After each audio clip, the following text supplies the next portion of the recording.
Welcome back to the program. You're on AM Agenda with me, Craig Emerson and Greg Hunt. Let's look at the issue of the changes to the Migration Act.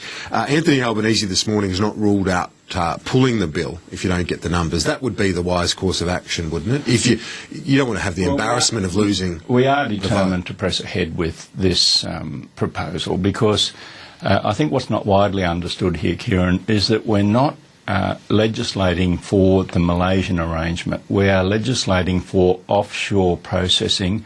Why? Because the best advice to us by the same advisors who gave their advice to the previous Howard government is that offshore processing is needed to break the people smugglers' business model and therefore to smash the people smugglers' business.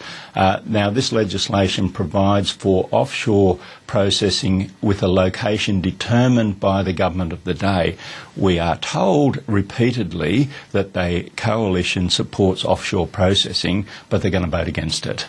Now, what that would mean if they did vote against it is that there would never again be offshore processing in this country. But you could have never again. You could have offshore processing if you accepted the coalition amendment and pursue Manus Island. The PNG Prime Minister is going to be here the next few days. The coalition has said, OK, run with Manus Island. Why not at least accept that, negotiate? Well, because the Malaysian arrangement has actually, and you will see today, support from the United Nations High Commission for Refugees. We want to do this in a humane way, but we want to stop people arriving by boat. The best estimate, Kieran, is that 800 people have lost their lives, and I think the entire Parliament, regardless of your political persuasion... the laws were changed? This is going back, including the CIVEX, which included 350 people dying at sea, and of those, around 150 were women and children. How many would have lost their lives since the laws were changed? Well, what I'm saying is that's since around 2000, the year 2000, and I don't want to play politics with this, Greg. When people lose their lives, that is a tragedy, and it is a responsibility that we must all share. So okay, let's ask Greg Hunt for a response there. Why is a party that supported offshore processing so indignantly over the years now getting cold feet on this? Well, we support offshore processing. We can offer offshore processing by 9:15 today if the government wants to bring the legislation on and simply accept the amendment which puts into practice another prime ministerial pre-election pledge, which was that she would never have offshore processing unless it were in a country which was a signatory to the UN Convention. That was her pre-election pledge, that any country had to be a signatory to the UN Convention. It wasn't yours, and now you've got this caveat. Now, we are offering well over 140 countries, including PNG, including Nauru. If the government wants offshore processing, we want offshore processing, they can have it by 9:15 this morning. Most significantly, what Craig has just said, and I respect his point, that many hundreds of people have lost their lives. If the government wants to stop this trade, they can do it immediately. Okay, but no, there's one very important point here, and that is that they said there was no pull factor to Australia for years and years after that, for 2 years after they changed their legislation. This is a massive concession that the changes the government made created the renewed people smuggling business. The coalition is under pressure on another issue now to finish, under pressure to back the steel industry transformation plan. What credibility will you have and your leader have when you go out to steel plants and manufacturing plants and warn about the end is nigh under the carbon tax, and you've blocked the $300 million transformation? You know that iron ore costs are up. You know they're struggling with the dollar. Well, this is a support package, and you're going to block it. This bill is a ticking time bomb. I know this bill well. It is a ticking time bomb. It paves the way for a tax which will increase continuously and forever on the steel sector. Only yesterday I was speaking with steel workers in my own electorate who said that from their perspective a carbon tax which will affect the steel industry will be the death of their jobs. The steel sector is already under massive it's more pressure. likely to be if you don't support the transformation plan. Well, no, this bill brings in a carbon tax, and there is a temporary provision but a permanent tax. The tax goes up each year, every year, forever, as far as policy is concerned, and it will do enormous damage to the steel industry, and it is a ticking time bomb which will simply destroy jobs and send investment overseas. You'd reckon the steel industry would be pretty good judges of this, better judges than the coalition, and the steel industry wants this legislation passed. They do not want the carbon tax. They want They this do not want the legislation carbon passed, tax. I and can they assure want you the of steel that. industry transformation plan.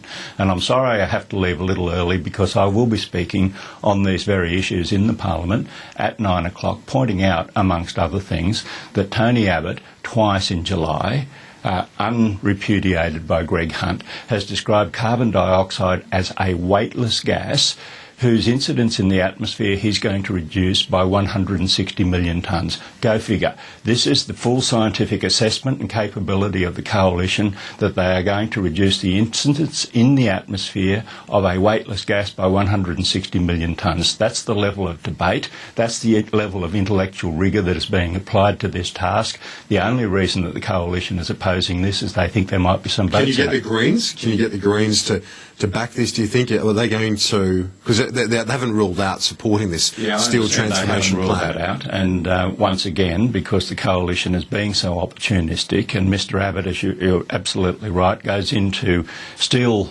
industry facilities and say, I'm your friend, talks about feather bedding, which is another word for I think there are too many of you and many of you should not have your jobs, and then pretends to be their friend while voting down the very steel industry support plan upon which they rely. Okay, Greg Hunt, let's talk to you now if we can. We'll just focus on Greg now because you did say that you've got to leave, so we'll allow the studio to just reframe the cameras, and you've got to get to Parliament, so we'll let you go, Craig Ellison. Thanks for the chat this morning. Generous in your absence. So I won't hold my breath. Well, it won't be a free run altogether because I get to ask some questions before as well. Craig goes, I just want to acknowledge, in a bipartisan spirit, he scored 2 tries for the parliamentary team against an Australian representative team yesterday for touch football. Well done. Sounds better than it was. Now go and support our amendment in the Parliament for people's say on the carbon tax. So that's a nice positive way to finish. Greg Hunt, let me ask you about this move to introduce, with the carbon tax, you want to delay the start until after the election. Isn't that just a stunt? You know which way the vote's going to go.